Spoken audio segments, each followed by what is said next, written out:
All right, so I want to start today with a demonstration. All right, today we're talking about limiting reagent, which is an extension of stoichiometry. And I want to begin with a demonstration here. Let's see if I can point this. Work.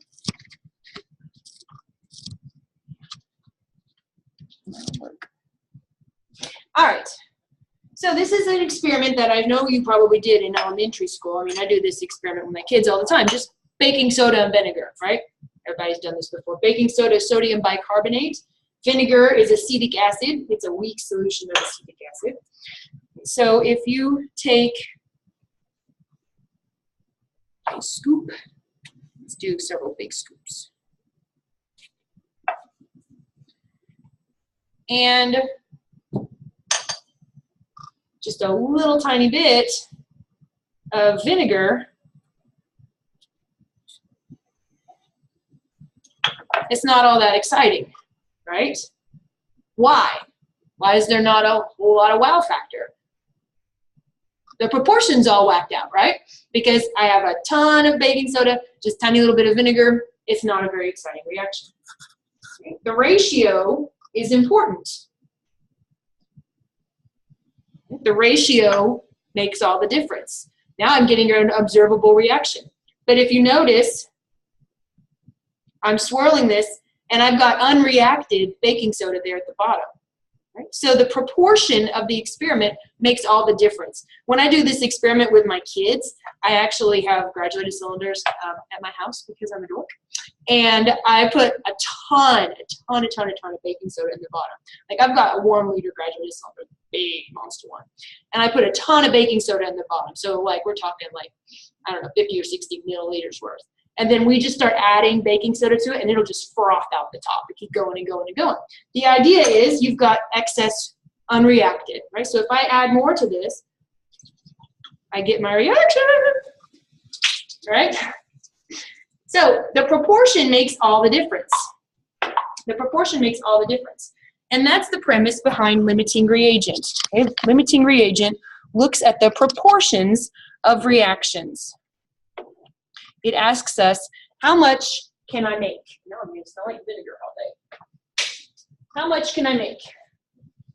That is the question that limiting reagent asks us.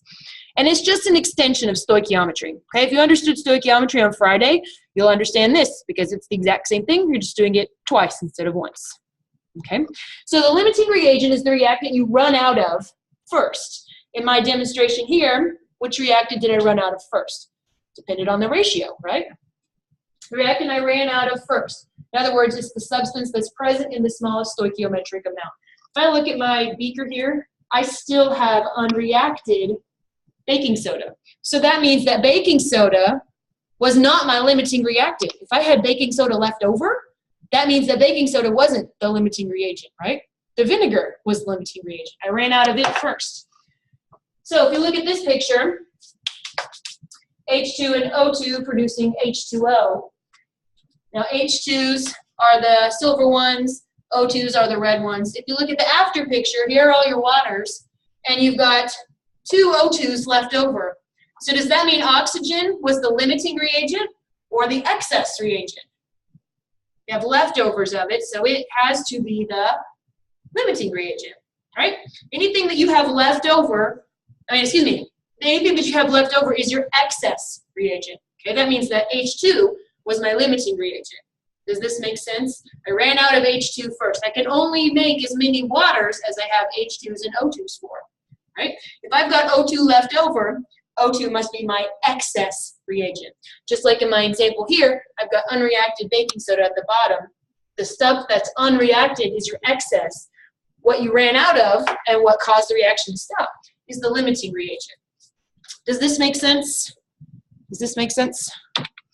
Okay, so in this example, O2 is the excess reagent and H2 is the limiting reagent. Because once I'm out of H2, I can't make any more water, right? Got to have H2s to make water. So when we're doing limiting reagent calculations, you're just going to do the stoichiometry twice. That's all you're doing. You're going to do the stoichiometry twice.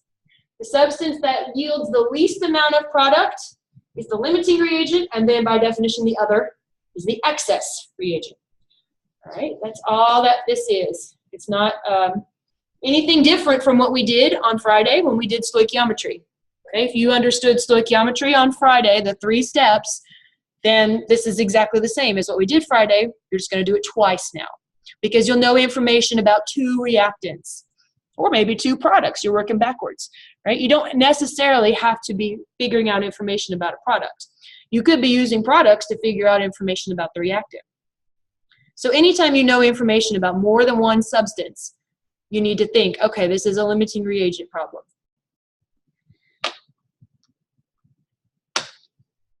Before I show you examples of the math, does the theory make sense? Does this theory make sense? You can only make as much as product allows, as your materials allow, right? Just like if I'm making cookies and I'm out of sugar, I'm probably not going to be making cookies, right? Because those would not be very yummy. Okay, so let's do this example together. 2 grams of zinc metal reacts with 2.5 grams of silver 1 nitrate. I want to know what's the balanced equation. Got to know that. Which reagent is the limiting reagent? And what is the theoretical yield of Ag? Theoretical yield means how much do you predict you'll be able to make? Okay, theoretical yield means how much you predict you'd be able to make. If you go in the lab and do this, how much silver would you expect to be able to make? Does that guarantee you're going to get that much? No, right? Because if you have experimental errors, that's on you. That's not based on the stoichiometry. So we're going to do this one as a limiting reagent problem, right? Because we know information about both reactants. We know the mass of the zinc and we know the mass of the silver 1 nitrate. Remember on Friday, it said, you know, blah, blah grams reacts with excess, right? You only knew information about one reactant. Now you know information about both reactants. That means we've got to do the stoichiometry twice, 2 times the work. But if you understand how to do stoichiometry, it's not that bad. Are we ready to go through this? All right, so the first thing we have to do is we have to write a balanced equation. Right, we've got to write the balanced equation. Zinc metal is just Zn, right? AgNO3. This is a single displacement reaction, right? So the metal becomes the new cation, and the cation becomes the new metal. The anion just stays constant. So silver metal and zinc nitrate are my products. This is a single displacement reaction. Of course, you have to have this equation balanced, because if you don't have it balanced, your coefficients will not make sense when you get to step 2 in your stoichiometry. So, question, which reagent is limiting? Here's what I recommend you do. List the information underneath that substance, and then put your question mark under the substance that you're looking to find out information about. Right? That way you don't plug in the wrong number in the wrong place. Right? I'm trying to find out the mass of silver. I don't care at all about this. It means nothing to me in terms of my calculations. Right? So I need to do the calculation, stoichiometry, going from 2 grams of zinc to grams of silver, and then 2.5 grams of silver 1 nitrate going to grams of silver, and then compare.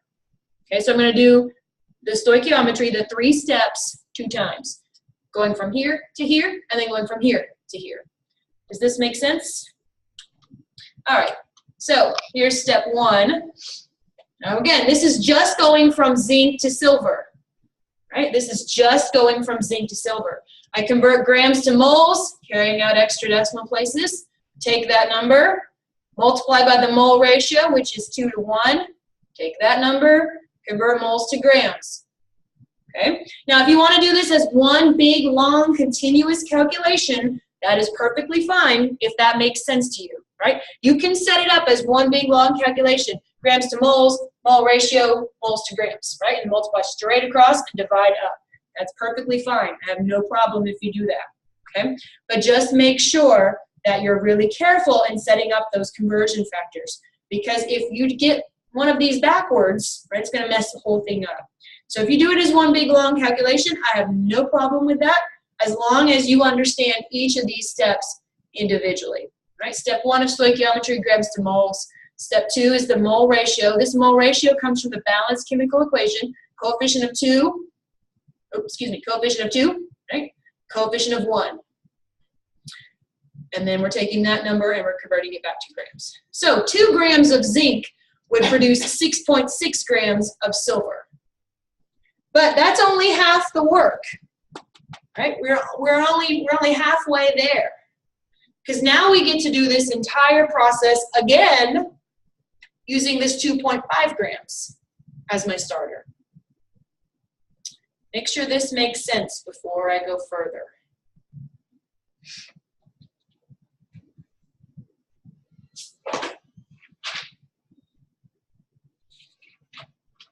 Is everybody good on this? All right, now we got to do it again. So here's part 2. We're going to look at the second piece of the equation, right? Looking at this one. Now we convert grams to moles. Mole ratio now is 2 to 2, right? Which is the same thing as 1 to 1. So that value doesn't change, just the units. And then we convert moles to grams. And notice we get a big difference this time. We got 6.6 when we calculated for zinc. We only get 1.59 when we calculate for AgNO3.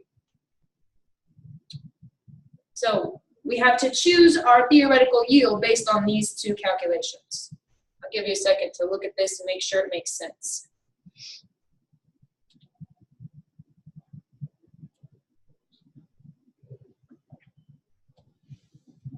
While you're jotting things down, just a reminder, you've got homework due tonight over last week's stuff. And new homework will go up tonight over this week's stuff.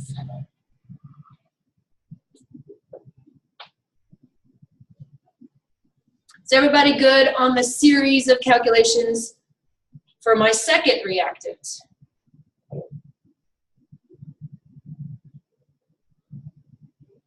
We good? All right, so now we compare. The limiting reagent was AgNO3. How did I know that? Because this one produced 1.59 grams, and this one produced 6.60 grams. So I compare. The smaller number is the one I pick, and that makes it the theoretical yield. So the limiting reagent is the reactant that produces the smallest yield, right? When I did zinc, zinc produced 6.6 grams. When I did AgNO3, AgNO3 produced 1.5 grams.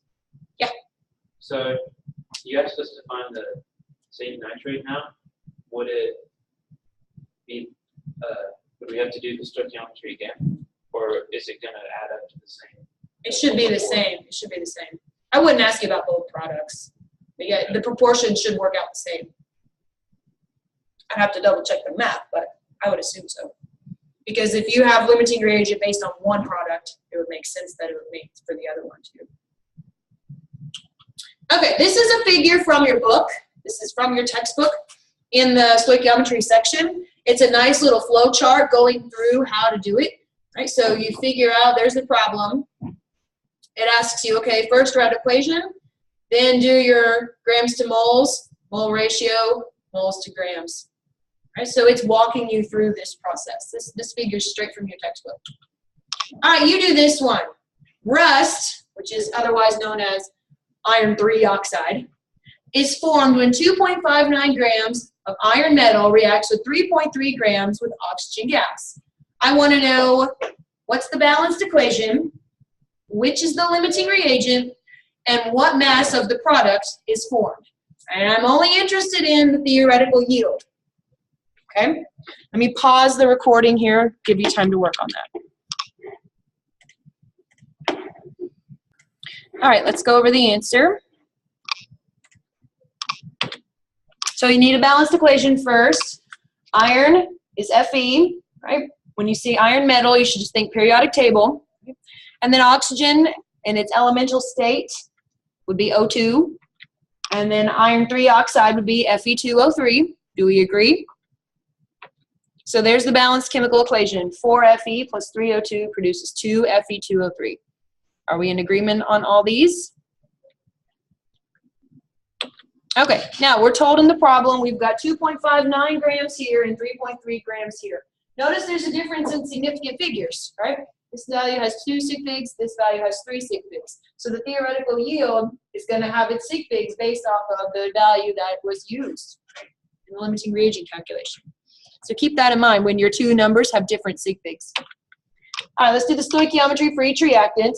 I did it as one big long problem this time, okay? But if you did it as 3 separate calculations, this would be step 1. Then you take that number. This would be step 2. Then you take that number. This would be step 3. Multiplying straight across and dividing up, okay? You multiply straight across and divide up. And that gives us 2.59 times 2 times 159.7 divided by 55.85 times 4. Right? There's a 2 right there, should be a 5. Take those two values. I got 3.70 grams, right? 3 sig figs because this value has 3 sig figs. Do we agree on the stoichiometry based on iron? Yes. Okay, now we got to do it again, though, because this is only half, right? I've got to do the whole thing. So now I've got to do it for my O2. Again, I did it as one big long problem. If you broke it up into 3, that's perfectly fine. Right? There's step 1. Take that value. There's step 2. Take that value. There's step 3. Okay? So if you did it as 3 individual calculations, that's perfectly fine. Right? Multiplying all the way across and dividing, so 3.3 times 2 times 159.7 divided by 32 times 3. That I got 11. 2 sig figs because 2 sig figs. My final answer, sig figs come from the sig figs that I was given. Do we agree on this value? 11. Okay, now we're going to compare. From my 2.59 grams of iron, I got 3.70 grams of rust. And from my 3.3 grams of oxygen gas, I got 11 grams of rust. So obviously, which number is bigger? 11's bigger, so that means that the theoretical yield is 3.70, right? Not 11. A lot of students pick the big number, and that's not correct, right? The theoretical yield is the smallest number. And that means that the limiting reagent is iron, right? And that means that the excess reagent was oxygen gas. Do we agree on this conclusion based on these two pieces of data? Any questions on how we do this? So it's exactly the same as what we did Friday. It's the exact same steps, the exact same order. All you're doing is you're now doubling the work, right? Because if you know information about both substances, you now have to figure out which one of them are you running out of first, right? I've still got unreacted baking soda here. That's not my limiting reagent. That would be my excess reagent. Okay, so what you're going to be doing in lab this week is you're going to calculate your theoretical yield. Then you're going to do the experiment. You're going to get an actual yield. So the actual yield is the experimental value. You predict, based on stoichiometry, that you'll make 10 grams, right? But your actual yield is based on what you go in the lab and do. Are you a sloppy chemist, or are you really, really good, right? Your actual yield is based on your skills and, of course, random errors. The theoretical yield is predicted, but this is what happens in reality. Do you understand the difference between theoretical yield and actual yield? Actual yield is based on actual experiments. Sometimes the actual yield is called the experimental yield. You'll see some books call it experimental yield. It's the same thing. And so we can measure what's called percent yield. Percent yield is actual yield over theoretical yield times 100. Now, you can't just look at a percent yield and be like, oh my goodness, you were terrible, right? Because it is dependent on the difficulty of your experiment. Okay, if you're doing a really difficult synthesis and you get a percent yield, sometimes you're like, woohoo, jumping up and down, right? But if you're doing other kinds of yield, other kinds of experiments, you get a 30% yield, I'm going to be going, okay? So the experiments that you're doing, if you get a 30% yield, I will not be so happy, right? That wouldn't be good. Because our experiment that we're going to be doing in lab this week is not just obscenely complicated, where a 30% yield would just be something to do celebration for. Okay, in our experiment, I've had students get upper 90s% yield. So in reality, this percent yield should always be 100, right? If you do everything perfectly, according to the law of conservation of mass, your percent yield should always be 100. but usually it's not, right? It's either some value less than 100 or some value greater than 100, right? It's very rarely 100.0000000, right? Because of experimental errors, right? So if your experimental errors, maybe your product was wet when you put it on the balance. So its mass is too high. It's falsely high, right? That would be an error that could cause your yield to be greater than 100. Or maybe you spilled some of it, right? That would be an error that would make your yield less than 100. So in lab this week, make sure that, and in all labs from here on out, make sure that you explain why your yield isn't 100. If it's greater than 100, talk about the experimental errors that occurred that makes it too high. If it's less than 100, same thing. Okay, you do this one. So we made rust in the previous reaction, right? We made rust. Now we're going to get rid of it by reacting it with carbon monoxide. Okay, so you've already determined that rust is the limiting reagent, right? Because that's the substance you're trying to get rid of. If you begin with 150 grams of rust, what is the theoretical yield of iron? And then B, if the actual yield in your test was 87.9 grams, what is the percent yield? Let me pause the recording for you here. Give you time to work on this one.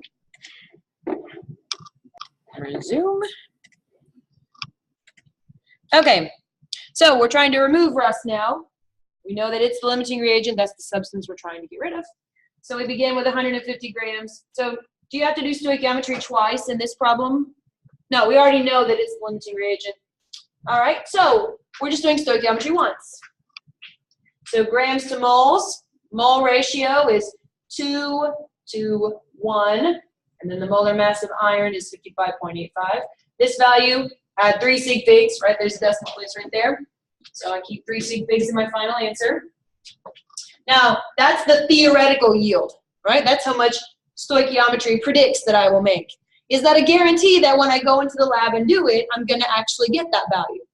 No, right? Because the yield I get in lab is based on me and based on the difficulty of the experiment too. So actual over theoretical times 100, that's an 84% yield. Do we agree? Questions on this? Everybody good?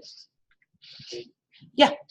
So would some source of air be that is lost as gas? Well, no, this is only the iron. Okay. So it's only the mass of iron. So you are predicting, we're not doing any calculations based on that CO2. This is based solely on iron. Yeah. So if your yield is less than 100, that means you lost the iron somewhere. You lost it in filtration. You lost it in somewhere. Yeah. Okay. Last one.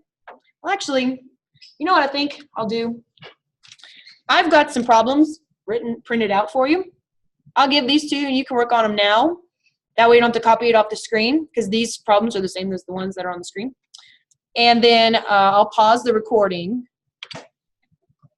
And then that way, all right, so what I'm going to do is I'm going to do the share screen.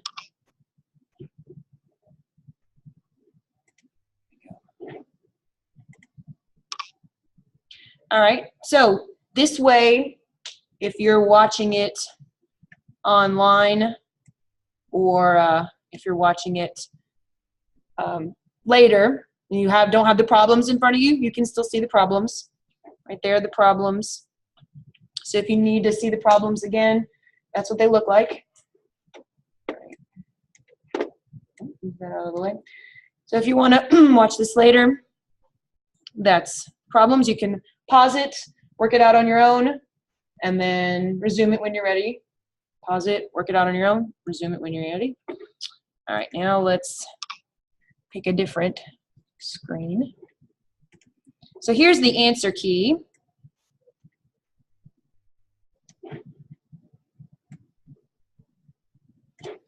Move this out of the way. And I will post the PDF of this file on the course website. Okay, I will post it on the course website so that you can check it out. So the theoretical yield in number 1 is 21 grams, and the percent yield is 53.8%. How could you get a yield like that? You lost product somehow. You had a spill. your beaker was leaking, you dropped it, something happened that you lost product, okay? That's the answer to number 1. And again, I will post this PDF of all the work on the course website, on the home page. As soon as you log in, it'll be right there where the news is. You can download it and look at the work on your own. Any questions that anyone has right now, though, about number 1? All right, here's number 2. The theoretical yield is 10.7 grams. When I wrote the answer key, I actually punched mine in incorrectly. 384% is the percent yield. Is that possible? So yield, according to the law of conservation of mass, your yield can't be greater than 100, right? So if you came up with a percent yield, you either had extreme contamination in the sense of you were doing this reaction in a swamp, right? Forgetting to rinse out your beaker is probably not going to give you 384% yield. What's more likely, and it says very wet, should be very wet. I was thinking, not thinking at the same time, very wet when you put it on balance, right? If you fished it straight out of your filter and you didn't heat it to remove excess water, and you just dumped it straight on the balance and recorded the mass, that mass is the mass of the water and the mass of the product. So very wet, wet when you put it on the balance. Again, I will post this PDF online so you can download it and look at the answers and make sure you agree with the work. But any questions on number 2 off the top of your head? All right, there's number 3. The theoretical yield is 18.2 grams. And again, the percent yield is significantly greater than 100. It's not 300%. 170, though, that's not possible according to the law of conservation of mass. Okay, so it could be contamination, but the higher likely scenario is that it was wet. Right? That's the number 1 reason I see in our experiments why your yield is greater than 100. Because you'd have to have extreme contamination for it to be 70% too high. Okay? I mean, just think about what you'd have to do to gain 70% of your mass. I mean, you'd have to just engorge yourself constantly, right? It's not just an extra cheeseburger, right? It's to gain 70% of your mass, you're going to have to do something extreme. Same thing here. Contamination, it'd have to be extreme for it to be 70% too high. All right, so that's where we're going to stop the lecture portion.